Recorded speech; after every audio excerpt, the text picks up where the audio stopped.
আজও ঢাকার দুটি হজ ফ্লাইট বাতিল, পরস্পরের উপর দায় চাপাচ্ছে মন্ত্রণালয় ও এজেন্সিগুলো।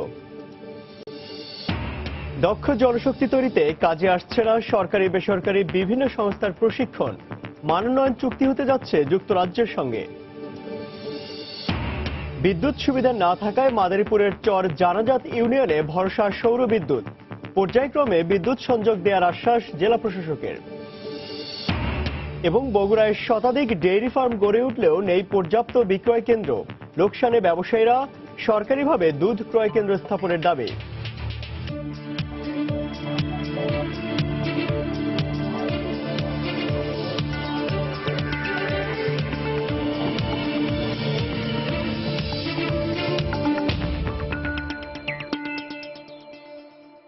দেখছিলেন শিরোনাম। আমন্ত্রণ জানাচ্ছি দেশ ও দেশের বাইরে অর্থ বাণিজ্যের নানা খবর নিয়ে আমাদের নিয়মিত আয়োজনে সময় বাণিজ্যে।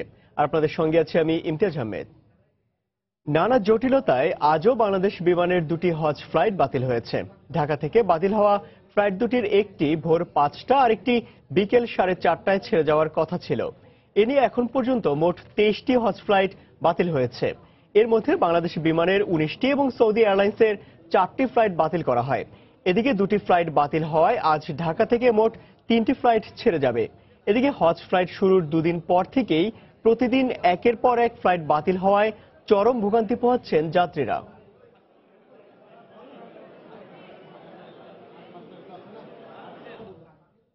দর্শক, এই মুহূর্তে আশকোনা হজ ক্যাম্পে আছেন সহকর্মী তাফসির বাবু। আমরা সরাসরি চলে যাচ্ছি সেখানে।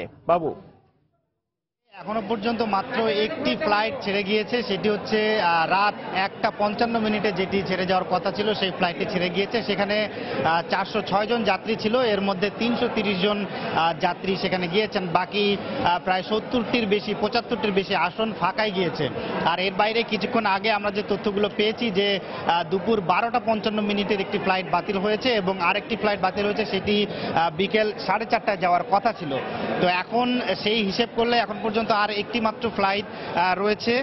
সেই ফ্লাইটটি যাবে রাত 7:55 সেই ফ্লাইটটি যাবে এবং সেখানে আমরা যে তথ্যগুলো পেয়েছি যে 406 আসনের সেই ফ্লাইটটিতে যাত্রী রয়েছে 264 জন, অর্থাৎ সেই ফ্লাইটটিতেও প্রায় 150 জনের মতো যাত্রী কম রয়েছে। এবং আরেকটি ব্যাপার যে প্রতিদিনই সন্ধ্যা 7টায় বিমানের যে রেগুলার ফ্লাইট থাকে, অর্থাৎ নর্মাল যেসব যাত্রী সৌদি আরবে যান তাদের সাথে হজ যাত্রীকেও পাঠানো হয় ক্ষেত্র বিশেষে 200 জন কিংবা 150 জনকে, কিন্তু আজকের সেই রেগুলার যে ফ্লাইট বিমানের অন্যান্য যাত্রীদের, সেই ফ্লাইটে কিন্তু একজনও পর্যন্ত হাজি যাওয়ার জন্য টিকিট কাটেননি, অর্থাৎ সেই ফ্লাইটটিতে কোনো হাজি যাচ্ছেন না।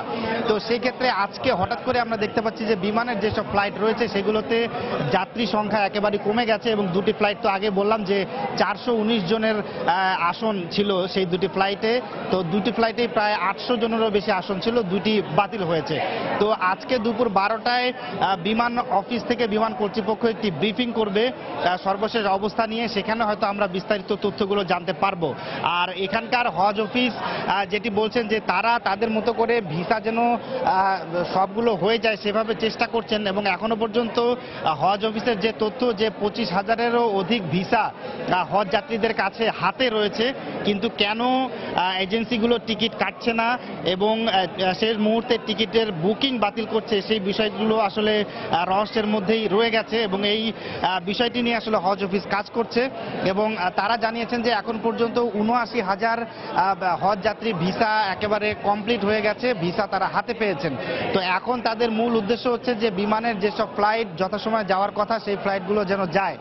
আর কিছুক্ষণ আগে আমরা দেখেছি যে একেবারে হজ অফিসের বাইরেই প্রায় 40 থেকে 50 জনের মতো হজ যাত্রী এসে তাদের ভাষায় যে অনেকটা আহাম্মকের মতো অবস্থায় তারা পড়েছেন, এটা তাদেরই ভাষা। কারণ হচ্ছে যে তাদের ফ্লাইট 3 তারিখ থেকে যাব করে তাদেরকে নিয়ে যাওয়ার জন্য কথা বলা হচ্ছিল, কিন্তু যথাসময়ে তাদের ফ্লাইট আসেনি। সর্বশেষ বলা হয়েছিল যে তাদের আগামীকালের সকাল 7টার একটি ফ্লাইটের জন্য আনা হয়েছে, কিন্তু শেষ মুহূর্তে বলা হয়েছে যে কালকের ফ্লাইটটিও যাবে না, এখন তাদেরকে হোটেলে থাকতে বলেছে এজেন্সি কর্তৃপক্ষ। তো এই বিষয়গুলো নিয়ে তারা আসলে নানা রকম ঝামেলার মধ্যে পড়েছেন। তো এই ছিল সর্বশেষ খবর। দর্শক, আজও বিমানের দুটি হজ ফ্লাইট বাতিল হয়েছে। আর সেই খবরাখবর জানাতে আশকোনা থেকে আমাদের সঙ্গে যোগ দিয়েছিলেন সহকর্মী তাফসির বাবু। চলে যাচ্ছি পরের খবরে। বিমানের হজ ফ্লাইটে যাত্রী সংকট কোনো মতেই কাটছে না। প্রতিদিন শত শত আসন খালি রেখেই উড়াল দিতে হচ্ছে বিমানের হজ ফ্লাইট।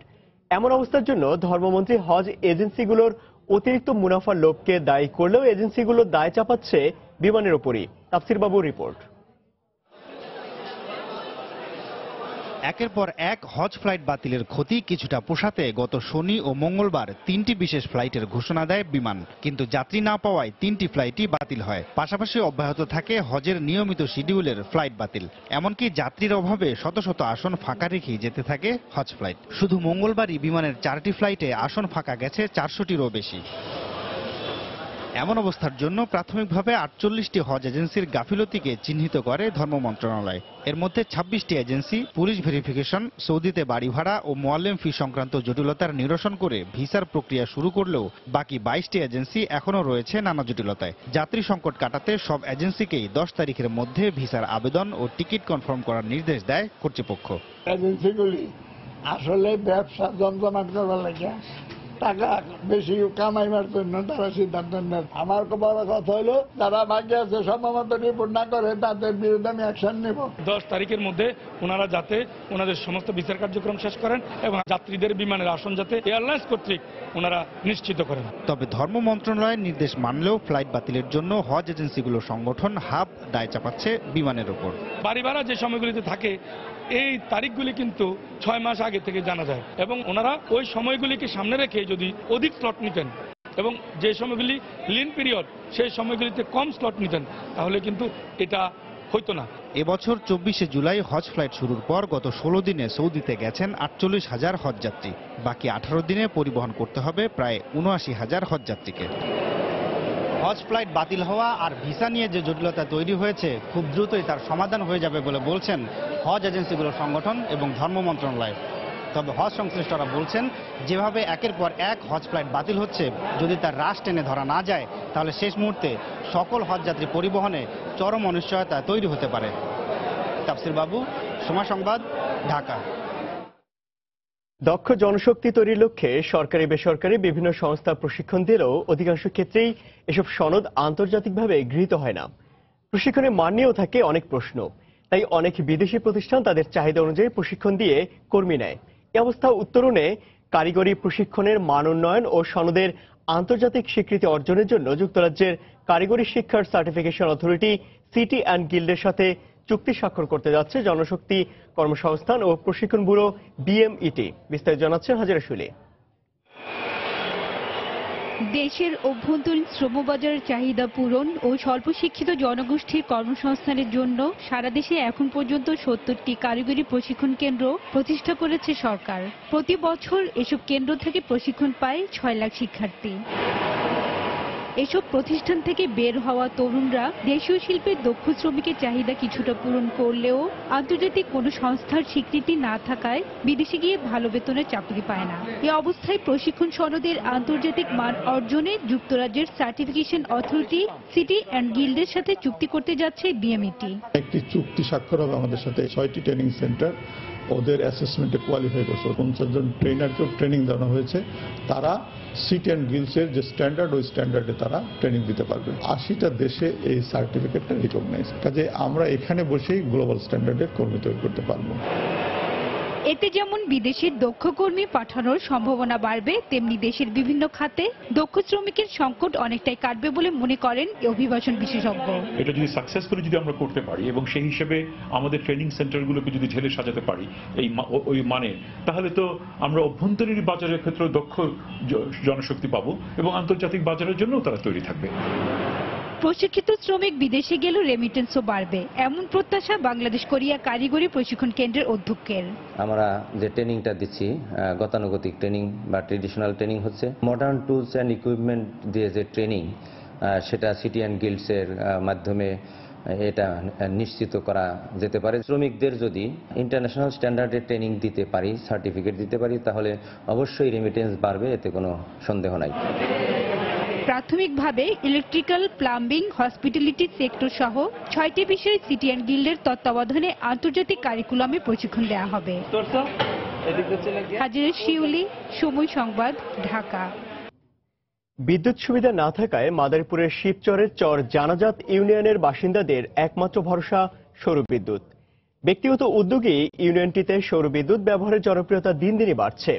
শিক্ষক ও শিক্ষার্থীদের দাবি সরকারিভাবে শিক্ষা প্রতিষ্ঠানগুলোতে সৌরবিদ্যুৎ স্থাপন করা হোক। তবে জেলা প্রশাসক আশ্বাস দেন সৌরবিদ্যুৎ নয়, পর্যায়ক্রমে ইউনিয়নটিকে বিদ্যুতের সংযোগ দেওয়া হবে।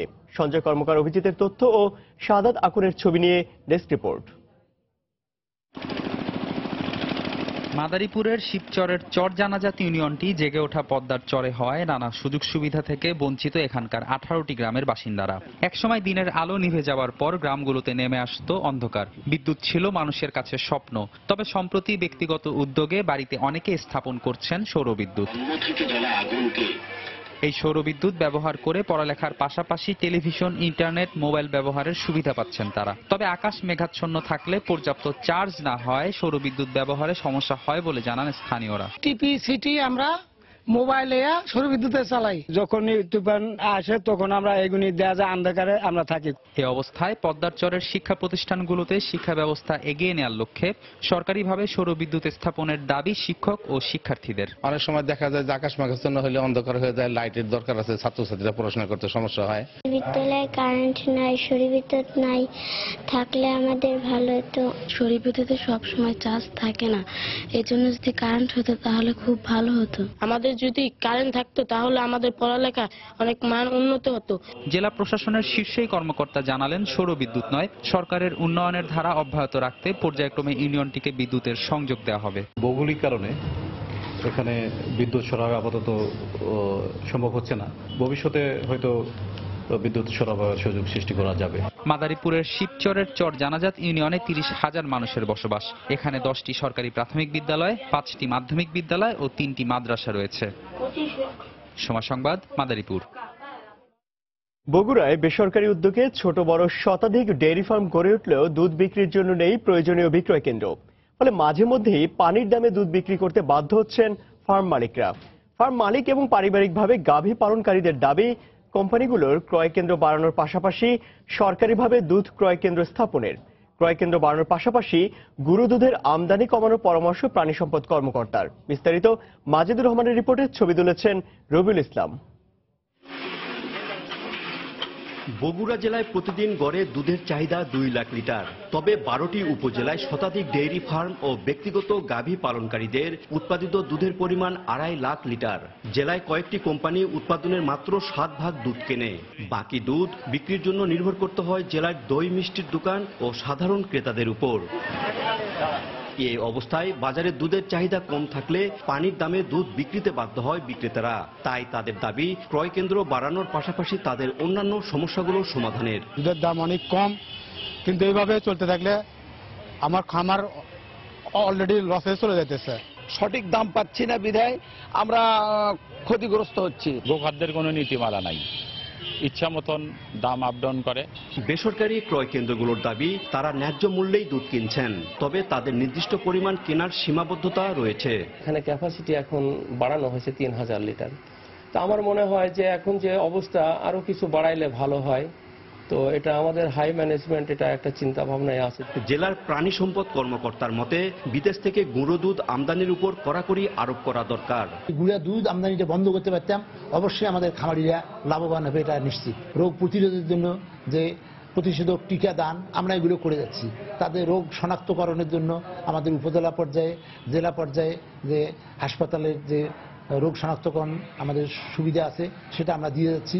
বগুড়া জেলায় গাবতলী, সারিয়াকান্দি, সোনাতলা ও শিবগঞ্জ উপজেলায় মিল্ক ভিটা, ডানন, ব্র্যাক ও প্রাণ এই 4টি কোম্পানি 8টি ক্রয় কেন্দ্রে প্রতিদিন দুধের ননির উপর নির্ভর করে 27 টাকা থেকে 55 টাকা লিটার দরে 15,000 লিটার দুধ কেনে। মাজেদুর রহমান, সময় সংবাদ, বগুড়া। বরিশাল বিভাগীয় পাসপোর্ট অফিসের সার্ভারে বিপর্যয় দেখা দেয় গত রোববার থেকে সাময়িকভাবে বন্ধ রয়েছে সকল কার্যক্রম। এতে দুর্ভোগে পড়েছেন বিদেশগামীরা। পাসপোর্ট অধিদপ্তর জানিয়েছে দ্রুত সমস্যার সমাধানের চেষ্টা চলছে। এই ঘটনায় তদন্ত কমিটি গঠনের দাবি জানিয়েছে নাগরিক পরিষদের নেতারা। মাহমুদুন নবীর তোলা ছবিতে আরো জানাচ্ছেন ফিরদাউস সোহাগ। সার্ভারে বিপর্যয় দেখা দেয় বরিশাল বিভাগীয় পাসপোর্ট অফিসের নতুন পাসপোর্টের আবেদন জমা, ডাটা এন্ট্রি, ছবি তোলা ও ডেলিভারি সহ সব সেবা কার্যক্রম সাময়িকভাবে বন্ধ রয়েছে। সমস্যার শুরুটা চলতি সপ্তাহে কার্যদিবসের প্রথম দিন থেকে। এতে বিভিন্ন উপজেলা থেকে আগত সেবা গ্রহীতারা সেবা না পেয়ে ফিরে যাচ্ছেন। দুর্ভোগে পড়েছেন পাসপোর্ট প্রত্যাশীরা। পাসপোর্ট দেওয়ার কথা ছিল, আমি নিতে পারিনি। সার্ভারের সমস্যার কথা বলতেছে এরা। 4-5 বার আসছি, এখন পর্যন্ত পাচ্ছি। আমার শনিবার দিন ফ্লাইট, ভোর 6টার সময় ফ্লাইট। আমি যদি পাসপোর্ট না পাই তাহলে আমার তো সমস্ত জিনিস ফিনিশ হয়ে যাবে। তারা কেন হয়রানি করে? আমার ভিসা ক্যান্সেল হয়ে গেলে আমার পরিবার ধ্বংস হয়ে যাবে। এ ঘটনায় তদন্ত কমিটি গঠনের দাবি জানিয়েছেন নাগরিক পরিষদের এই নেতা। অবিলম্বে এই সব ত্রুটিজনিত বিষয়কে খতিয়ে দেখার জন্য একটি তদন্ত কমিটি করা প্রয়োজন। যারা এটার জন্য দোষী দায়ী তাদের শাস্তি দেয়া প্রয়োজন। ভবিষ্যতে যাতে এই ধরনের কোনো ঘটনা না ঘটে সেজন্য পদক্ষেপ গ্রহণ করা প্রয়োজন। এদিকে সমস্যার দ্রুত সমাধানের চেষ্টা চলছে বলে জানান পাসপোর্ট অধিদপ্তরের কর্মকর্তা। আশা করি উইদিন শর্ট টাইমের মধ্যে এই সমস্যার সমাধান করবে এবং আমরা এই ব্যাপারে উদ্বোধন কর্তৃপক্ষের সহিত, ঢাকার সহিত, আইসিটি ডিভিশনের সহিত আমরা যোগাযোগ করতেছি। তারাও চেষ্টা করতেছেন যাতে সমস্যা দ্রুত সমাধান হয় এবং মানুষ যাতে ভোগান্তি না হয়। 2010 সালে মেশিন রিডেবল পাসপোর্ট কার্যক্রম শুরুর পর বরিশালে প্রথমবারের মতো সার্ভারে বিপর্যয়ের ঘটনা ঘটল। এখানে প্রতিদিন গড়ে আবেদনপত্র জমা ও পাসপোর্ট ইস্যু হয় 150 করে। ফেরদাউস সোহাগ, সময় সংবাদ, বরিশাল। দেখছেন সময় বাণিজ্য, সঙ্গে থাকুন। আন্তর্জাতিক আদিবাসী দিবস উপলক্ষে কেন্দ্রীয় শহীদ মিনারে চলছে র্যালি ও আলোচনা সভা। এই মুহূর্তে সেখানে রয়েছেন রিপোর্টার সাদিয়া আফরিন। আমরা সরাসরি চলে যাচ্ছি তার কাছে। সাদিয়া,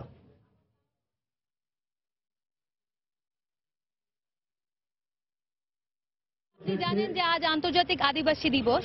তো আন্তর্জাতিক আদিবাসী দিবসের যে অনুষ্ঠানটি, আজকের অনুষ্ঠানটি কিন্তু শহীদ মিনারে সকাল 10টায় খুব সুন্দরভাবে শুরু হয়েছে এবং সকালে মাদল শিল্পী গোষ্ঠীর আয়োজনে কিন্তু প্রতিবাদী গানের মাধ্যমে আজকের এই অনুষ্ঠানটি শুরু হয়েছে। শহীদ মিনারে আমরা এখন আছি। তো এখানে গান, নাচ এবং বেলুন উড়ানোর মধ্য দিয়ে আজকের আদিবাসী দিবসের শুভ উদ্বোধন ঘোষণা করেছেন জাফর ইকবাল স্যার। তো এখনো কিন্তু অনুষ্ঠানটি চলছে। তো গান মাঝে মাঝেই গান হচ্ছে এবং বক্তৃতা চলছে এবং অনুষ্ঠানটি কিন্তু খুবই রঙিন এবং বিভিন্ন দেশের বিভিন্ন প্রান্ত থেকে আদিবাসীরা কিন্তু এই অনুষ্ঠানে এসে যোগ দিয়েছেন। তো অতিথিদের বক্তব্য থেকে আমরা যেটা শুনতে পেলাম যে অতিথিরা কিন্তু এখানে যারা এসেছেন তারা প্রত্যেকেই যেটা বলছেন যে আদিবাসী হিসেবে তারা আসলে ক্ষুদ্র নৃগোষ্ঠীর চেয়ে তারা আদিবাসী হিসেবেই তাদের স্বীকৃতি চান। এই আদিবাসী দিবসে তাদের এটাই দাবি জানিয়ে আসছেন। আর জাতিসংঘ থেকে যে আদিবাসী অধিকারের যে ঘোষণাপত্রটি সেটি বাস্তবায়নের দাবি তারা জানিয়ে আসছেন। কারণ 2007 সালে যে অধিকারের যে জাতিসংঘ অধিকারের যে ঘোষণাপত্রটি হয়েছিল সেটি কিন্তু দীর্ঘ 10 বছর পেরিয়ে গেলেও তারা কিন্তু তাদের অধিকার এখনো বাস্তবায়ন হয়নি বলে তারা এখানে অনুষ্ঠানে যে আদিবাসীরা এসেছেন সেই তারা স্বীকৃতিও জানিয়ে আসছেন যে দীর্ঘ 10 বছর পেরিয়ে গেলেও তারা তাদের অধিকারের এখনো বাস্তবায়ন দেখছেন না। যেখানে বিশ্বের অনেক দেশেই কিন্তু ক্ষুদ্র নৃগোষ্ঠী এবং আদিবাসীরা তাদের অধিকার বাস্তবায়নের মুখ রেখেছে। তো বাংলাদেশে এখনো 10 বছর পেরিয়ে গেলেও এই অধিকার বাস্তবায়ন না হয় তারা কিন্তু উদ্বেগ প্রকাশ করেছেন এবং একটু ক্ষোভ জানিয়েছেন এবং তারা যে দাবিটি জানিয়ে আসছেন যে তারা একটি এখানে আসা অতিথিরা যেটা বলছেন যে একটি ফুলের যেমন একটি ফুল যেমন একটি পাপড়ি ছাড়া একটি ফুল যেমন অসম্পূর্ণ, সেরকম একটি সুন্দর বাংলাদেশের মতো সুন্দর একটি দেশে আদিবাসী দেশ নিয়ে যে সুন্দর আমরা যে অসাম্প্রদায়িক বাংলাদেশের কথা বলে থাকি, তো আদিবাসীদের অধিকার বঞ্চিত রেখে এই সুন্দর বাংলাদেশের স্বপ্ন আসলে দেখা কতটা সম্ভব হবে সেই উদ্বেগ এবং সেই প্রশ্ন কিন্তু এখানে আসা অতিথিরা জানিয়ে এসেছেন।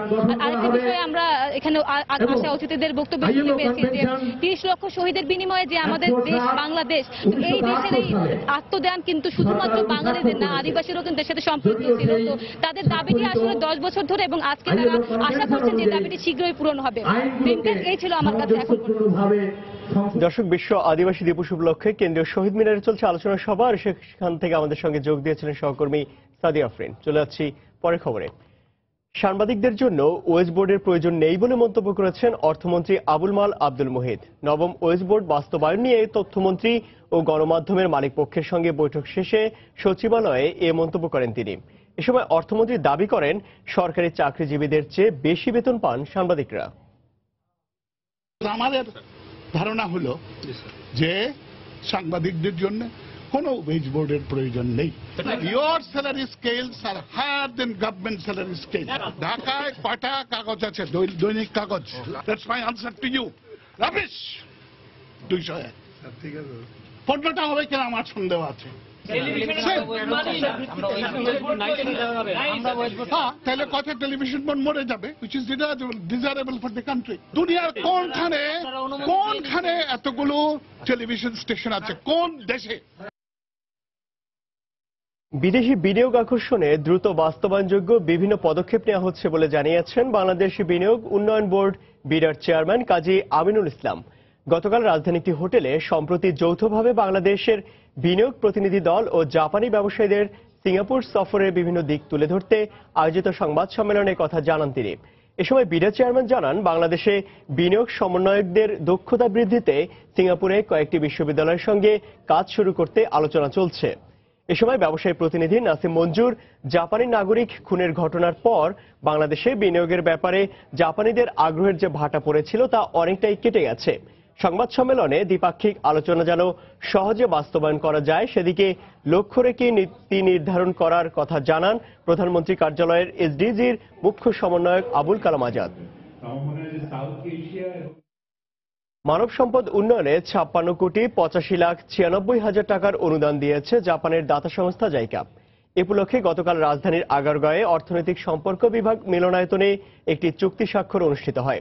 বাংলাদেশের পক্ষে অর্থনৈতিক সম্পর্ক বিভাগের সচিব কাজী শফিকুল আজম এবং জাপান সরকারের পক্ষে জাইকার প্রতিনিধি তাকাতোশি নিশিকাতা চুক্তিতে সই করেন। এ সময় বাংলাদেশে নিযুক্ত জাপানের রাষ্ট্রদূত মাসাতো ওতানাবি উপস্থিত ছিলেন। এ সময় জানানো হয়, এ প্রকল্পের আওতায় বিসিএস ক্যাডার কর্মকর্তা এবং বাংলাদেশ ব্যাংকের প্রথম শ্রেণীর কর্মকর্তাদের জাপানের বিভিন্ন বিশ্ববিদ্যালয়ে 2 বছর মেয়াদী মাস্টার্স কোর্সে অধ্যয়নের বৃত্তি প্রদান করা হবে। সরকারি বেসরকারি খাতে গৃহীত নতুন উদ্যোগ ও উদ্ভাবন কার্যক্রমকে আরো গতিশীল করার লক্ষ্যে ইউএনডিপির সাথে সমঝোতা চুক্তি স্বাক্ষর করেছে Dhaka Chamber of Commerce and Industry DCCI. এ উপলক্ষে গতকাল রাজধানী গুলশানে ডিসিসিআই সেন্টারে এক অনুষ্ঠানের আয়োজন করা হয়। এ সময় ডিসিসিআই এর সভাপতি আবুল কাশেম খান ও ইউএনডিপির কান্ট্রি ডিরেক্টর সুদীপ্ত মুখার্জি নিজ নিজ প্রতিষ্ঠানের পক্ষে সমঝোতা চুক্তিতে স্বাক্ষর করেন। এ ধরনের সহযোগিতামূলক কার্যক্রম ডিসিসিআই এর সদস্যদের দক্ষতা ও সক্ষমতা বাড়ানোর পাশাপাশি বাংলাদেশের সামগ্রিক উন্নয়নে গুরুত্বপূর্ণ অবদান রাখবে। বিদ্যমান বাণিজ্য ঘাটতি কমিয়ে দুদেশের মধ্যে দ্বিপাক্ষিক বাণিজ্যে বিনিয়োগ সম্প্রসারণে থাইল্যান্ড বাংলাদেশ চতুর্থ জয়েন্ট ট্রেড কমিটির 2 দিনব্যাপী সভা শুরু হয়েছে। সকালে রাজধানী একটি হোটেলে আয়োজিত সচিব পর্যায়ের এ সভায় দুদেশের বাণিজ্য মন্ত্রণালয়ের ঊর্ধ্বতন কর্মকর্তা সহ যৌথ ট্রেড কমিটির সদস্যরা অংশ নিয়েছেন। সভার শুরুতে বাণিজ্য সচিব সুভাষিস বসু বাংলাদেশ ফার্মাসিউটিক্যালস ও স্বাস্থ্য খাতের অগ্রগতির চিত্র তুলে ধরে যৌথ বিনিয়োগের আহ্বান জানান। বাংলাদেশ ইউরোপ সহ উন্নত দেশে শুল্কমুক্ত সুবিধা পায় উল্লেখ করে কৃষি, মৎস্য ও খাদ্য প্রক্রিয়াজাতকরণ শিল্পে সহযোগিতা বৃদ্ধি ও বিনিয়োগের আহ্বান জানান। এছাড়া সভায় মুক্ত বাণিজ্য চুক্তি সহ বাংলাদেশের কিছু পণ্য থাইল্যান্ডে শুল্কমুক্ত সুবিধা দেওয়ার বিষয়ে আলোচনা হবে। আগামীকাল দুদেশের বাণিজ্য মন্ত্রীর মধ্যে বৈঠকের পর যৌথ সংবাদ সম্মেলন করার কথা। এবার জানিয়ে দেব শেয়ার বাজারের খবর। শেয়ার বাজারের খবর জানতে চলে যাচ্ছি ঢাকা স্টক এক্সচেঞ্জের অফিসিয়াল ওয়েবসাইটে। আমরা সকাল থেকে এখন পর্যন্ত লেনদেনে যে পরিস্থিতি দেখতে পাচ্ছি তাতে ঢাকা স্টক এক্সচেঞ্জের প্রধান 3টি সূচকই কিন্তু ঊর্ধ্বমুখী প্রবণতার মধ্য দিয়েই লেনদেন শুরু করেছে এবং এখনো সে ধারা অব্যাহত রয়েছে। শুরুতে আমি জানিয়ে দিই, ঢাকা স্টক এক্সচেঞ্জের ডিএসসি এক্স ইন্ডেক্স এই সূচকটি এখন পর্যন্ত 3.76 পয়েন্টের মতো বেড়ে অবস্থান করছে 5,901 পয়েন্টে। ঊর্ধ্বমুখী রয়েছে ডিএসসি সরিয়ে সূচক অর্থাৎ ডিএসসি এস ইন্ডেক্স এই সূচকটি এখন পর্যন্ত 1.714 পয়েন্ট বেড়ে অবস্থান করছে 1,311 পয়েন্টে। একই প্রবণতা রয়েছে ডিএসসি বাছাই সূচক অর্থাৎ ডিএসসি 30 ইন্ডেক্স, এখানে 3.07 পয়েন্ট বেড়ে অবস্থান করছে 2,122 পয়েন্টে। অর্থাৎ ঢাকা স্টক এক্সচেঞ্জের প্রধান 3টি সূচকই কিন্তু ঊর্ধ্বমুখী প্রবণতাই রয়েছে। আমি যদি এখন পর্যন্ত দেখি, টাকার অঙ্কে লেনদেন হয়েছে এখন পর্যন্ত 249 কোটি টাকা, যার মধ্যে দর বেড়েছে 163টি প্রতিষ্ঠান, দর বেড়েছে 163টি প্রতিষ্ঠান এবং দর কমেছে 117টি প্রতিষ্ঠান এবং দর অপরিবর্তিত রয়েছে 33টি প্রতিষ্ঠান। অর্থাৎ 33টি প্রতিষ্ঠানের দরে কোনো ধরনের পরিবর্তন এখন পর্যন্ত লক্ষ্য করা যাচ্ছে না।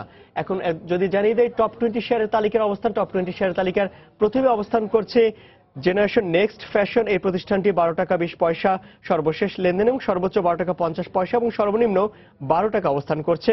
পরবর্তী অবস্থানে রয়েছে অর্থাৎ 2 নম্বরে সিএনএ টেক্সটাইল। এই প্রতিষ্ঠানটি 13 টাকা 90 পয়সা সর্বশেষ এবং সর্বোচ্চ 14 টাকা 30 পয়সা, সর্বনিম্ন 13 টাকা 90 পয়সা অবস্থান করছে। বিবিএস কেবল রয়েছে তালিকার 3 নম্বরে 105 টাকা 30 পয়সা দর নিয়ে তালিকার 3 নম্বর অবস্থান করছে বিবিএস। এই প্রতিষ্ঠানটির সর্বোচ্চ দর এখন পর্যন্ত 108 টাকা 40 পয়সা এবং সর্বনিম্ন 104 টাকা 80 পয়সা অবস্থান করছে।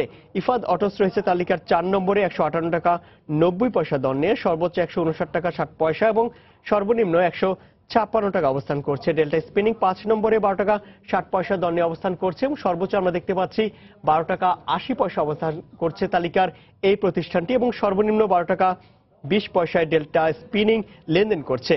ব্যাংকিং খাতে একটি প্রতিষ্ঠান আইএফআইসি তালিকার 6 নম্বরে উঠে এসেছে 19 টাকা 90 পয়সা দর নিয়ে এবং সর্বোচ্চ দর 20 টাকা 20 পয়সা এবং সর্বনিম্ন 19 টাকা 80 পয়সা অবস্থান করছে। বারকা পাওয়ার রয়েছে তালিকার 7 নম্বরে 40 টাকা 70 পয়সা দর নিয়ে 45 টাকা 20 পয়সা সর্বোচ্চ এবং 25 টাকা 10 পয়সা সর্বনিম্ন দরে লেনদেন করছে তালিকার এই প্রতিষ্ঠানটি। পরবর্তী অবস্থান অর্থাৎ বারকা পাওয়ারের পরেই রয়েছে কনফিডেন্স সিমেন্ট 160 টাকা 80 পয়সা দর নিয়ে, সর্বোচ্চ 163 টাকা এবং সর্বনিম্ন 157 টাকা 20 পয়সা রয়েছে। তালিকার 9 নম্বরে সাইহাম কটন রয়েছে 21 টাকা 40 পয়সা দর নিয়ে, সর্বোচ্চ 21 টাকা 90 পয়সা এবং সর্বোচ্চ 20 টাকা 80 পয়সা লেনদেন করছে এবং 10 নম্বরে রয়েছে সেলভো কেমিক্যাল 25 টাকা 50 পয়সা দর নিয়ে। তো মোটামুটি ঢাকা স্টক এক্সচেঞ্জের টপ 20 শেয়ার তালিকার প্রথম 10টি অবস্থান জানিয়ে দিচ্ছিলাম।